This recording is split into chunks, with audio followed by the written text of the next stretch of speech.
Os oceanos do mundo são vastos e, mesmo para os navios modernos, são lugares extremamente perigosos. Se alguém se encontrar em uma situação de naufrágio sozinho, não há esperança de vencer a fúria da natureza. No entanto, quando parece que o resgate é impossível e só resta esperar por um milagre, os milagres acontecem. Olá a todos! Bem-vindos ao Pipa. É um lugar onde acontecem muito mais milagres do que em qualquer outro lugar.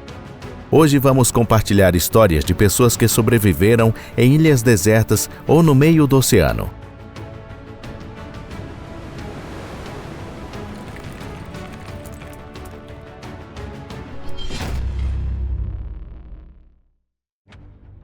Alexander Selkirk. Vocês se lembram do corajoso Robinson Crusoe, não é mesmo? Ele é a pessoa que passou 28 anos em uma ilha deserta, junto com seu fiel companheiro Sexta-feira. Na verdade, este livro não é completamente ficcional. O protagonista do romance de Daniel Defoe tinha como modelo uma pessoa real, o marinheiro escocês Alexander Selkirk. Depois de fugir de sua vila, ele passou 10 anos navegando em várias embarcações, inclusive chegou a ser pirata.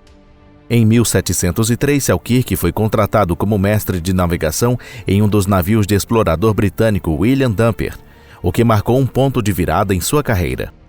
Em certo momento, o navio em que Selkirk trabalhava chegou à ilha deserta de Mas à Tierra. Esta ilha está localizada no Pacífico, a 674 quilômetros da costa do Chile.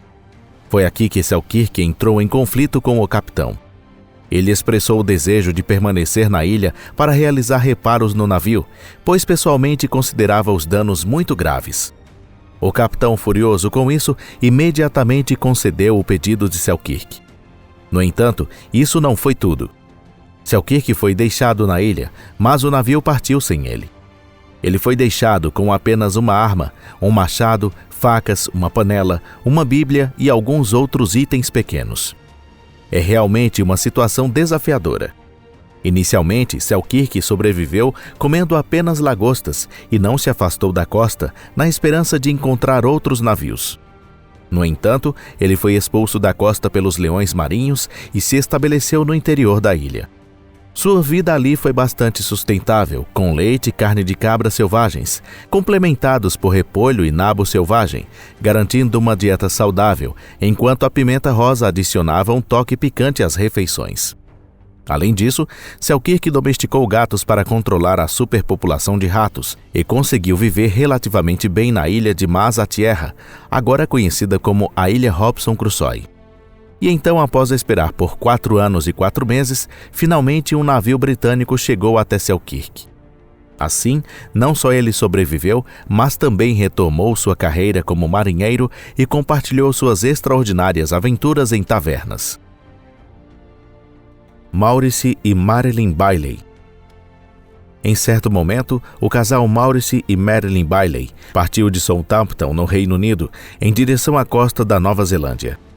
Eles atravessaram o Atlântico no veleiro Aurelin, de 9 metros de comprimento, passaram pelo Canal do Panamá e chegaram às Ilhas Galápagos, mas então foram surpreendidos por um desastre.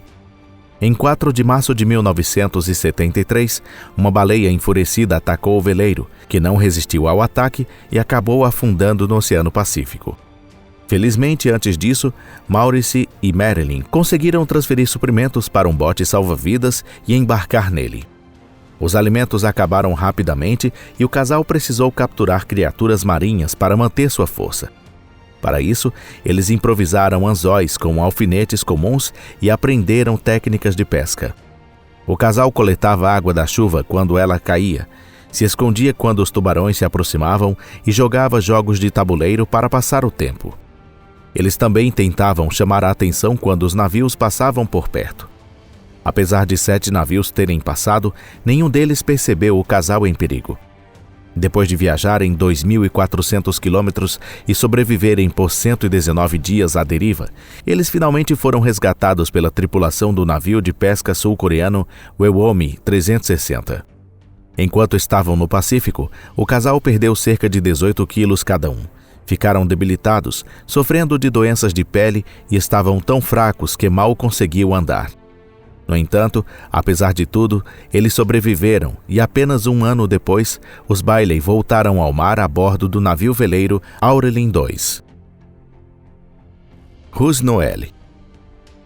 Em 4 de junho de 1984, às 6 horas da manhã, o trimarã Ruse Noel, de 6,5 toneladas, foi atingido por uma enorme onda com um estrondo, virando a embarcação. Quando a escotilha da cabine começou a se encher de água, havia homens aterrorizados dentro da cabine. Esses 4 homens eram John Glennie, James Nalepka, Rick Henry Angel e Phil Hoffman. Eles planejavam ir para as ilhas de Tonga, no meio do Pacífico, mas ficaram presos perto da costa da Nova Zelândia. A armadilha inicialmente parecia ser apenas uma pequena aventura. Os homens fecharam a escotilha e abriram um buraco no casco do trimarã para escapar para cima e sentaram-se no fundo do barco, aguardando ajuda. Eles estavam convencidos de que a ajuda chegaria em breve. Isso porque o rádio beacon estava funcionando e alertando sobre o naufrágio do barco. Então eles presumiram que equipes de resgate já estariam a caminho. 9 dias depois, o beacon parou de funcionar, mas ainda assim a ajuda não chegou. A partir desse momento, a aventura se transformou em uma luta pela sobrevivência, que durou um total de 119 dias. O trimarã ficou coberto de conchas e se transformou em um pequeno recife flutuante. O cardápio consistia em kiwis verdes, peixes capturados e água da chuva coletada em tubos de plástico. O trimarã foi levado pelas correntes, flutuando em um arco de volta à ilha Great Barrier, perto do Golfo de Hauraki. Lá os 4 desembarcaram, encontraram uma casa vazia, tomaram banho e dormiram uma noite, e na manhã seguinte encontraram-se com os moradores locais. Assim terminou a jornada de 4 meses para esse grupo de 4 pessoas, mas a aventura ainda não havia acabado. A polícia não acreditou nas histórias incríveis sobre o naufrágio e os tripulantes do Ruse Noel foram suspeitos de contrabandear drogas dos Estados Unidos, o que levou a uma investigação. No entanto, eventualmente até mesmo os investigadores mais persistentemente desconfiados reconheceram que esses homens eram inocentes e realmente sobreviveram em condições incrivelmente adversas. Sem dúvida, eles são heróis. Lucy Irvine e Gerald Kisleyn.